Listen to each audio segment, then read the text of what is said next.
In our first story, the Court of Appeal on Monday dismissed the applications of Assin North MP Joe Jachikwesin and the MP for Jomoro, Dorcas Afo Toffee.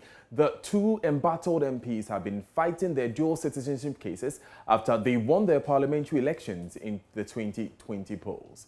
In each of the cases, the applicants are challenging their qualification to contest the 2020 elections, with both basing their applications on Article 94(2), which spells out the qualifications of a member of parliament. In the case of the Assin North MP, his appeal was for a stay of proceedings after the trial judge, Justice Kwesi Boakye, dismissed earlier appeal for stay of proceedings. Unfortunately for him, the appeals court he turned to also dismissed the application. Counsel for the petitioner raised a preliminary objection to the motion for stay of proceedings on the grounds that the Court of Appeal lacked jurisdiction to grant motions for stay of proceedings since CI 132 has revoked Rules 27A and 28 of CI 19, which were the rules upon which the Court of Appeal could grant an application for stay of proceedings. Counsel for the Assin North MP, Justin Teriwaja, argued the Court of Appeal's power to stay proceedings doesn't mean that it can no longer grant application for stay of proceedings. He further submitted that it only means that the court's power to grant application for stay of proceedings is now based only on the inherent jurisdiction of the Court of Appeal. The panel of 3 judges unanimously dismissed the application of the applicants for stay of proceedings. The judges then advised the Assin North MP to test the law at the Supreme Court in respect of his contention that despite the revocation of the rules, the Court of Appeal still has inherent jurisdiction to grant motions for stay of proceedings. The MP for Jomoro, on the other hand, had also filed an application to stay execution of the High Court's order on her to produce document evidence on the renunciation of her alleged Ivorian citizenship. Lawyer for the Jomoro MP, Godwin Eduji Tamakulu, says his client, the MP for Jomoro, has never pleaded any such document, so the High Court erred in ordering the MP to produce a document which the MP never pleaded. The Court of Appeal subsequently dismissed the appeal, directing the applicant to apply to the Electoral Commission of Ghana for a copy of the statutory declaration she attached to her document when she filed her nomination to contest the election. Representative of the applicant in the Assin North MP's case, Richard Techimensa, says his opponents are only seeking to drag the process. We know from day one that we put a solid case before the courts, and they are going to determine the case on its merits. But from day one, the MP for Assin North and his lawyers have been employing delayed tactics. So even when they know that the application is not granted in law, they will still embark on it just to delay the case. But as I've said some time ago, and it's been said over the years, the wheels of justice grind slowly, but it shall definitely get to its destination. So tomorrow too, we are going to the Supreme Court. They filed an application there for certiorari and interpretation, and that one to appear before the Supreme Court tomorrow. The Supreme Court is scheduled to give its ruling on Tuesday in an application filed by the Assin North MP. The MP invoked the supervisory jurisdiction of the Supreme Court on the interpretation of Article 94(2)(a) and to quiet the orders of the trial court judge because, according to the MP, the judge did not allow oral submissions in the case before him.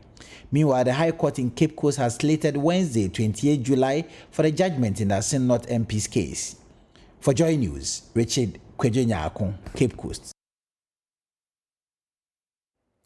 Right, Richard himself joins us via Zoom. Richard, first of all, you reported that the Assin North MP is trying to get a stay of proceedings. What will this achieve for him?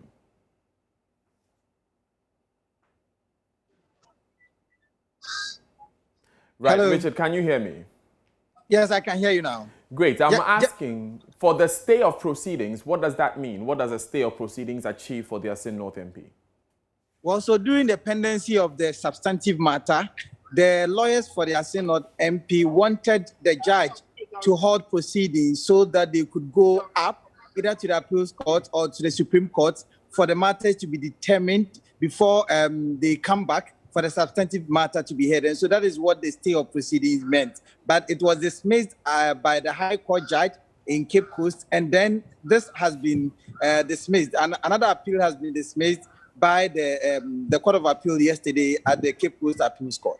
Right. That means that the High Court will continue with their proceedings on the initial case whilst the Member of Parliament goes to the Supreme Court to try and get a different judgment or a verdict. Yeah, so since the appeal was dismissed by the High Court, the matter had even come to an end and the day for judgment had been given. So it was supposed to be on the 12th of July, but because of the appeal that is currently pending at the Supreme Court, and the lawyers for the Assin MP went to the Supreme Court for some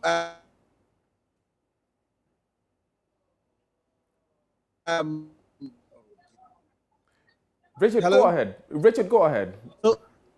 So one, they wanted the Supreme Court to, they were invoking the supervisory jurisdiction of the Supreme Court to quash the decision of the Cape Coast High Court, because according to them, the court did not allow them to have an oral submission, but rather written submissions. And secondly, they wanted the Supreme Court to interpret some provisions in the Constitution, specifically Article 94(2)(a), that spells out the qualification of who a member of parliament is. According to them, the trial court judge shouldn't have interpreted it the way he did.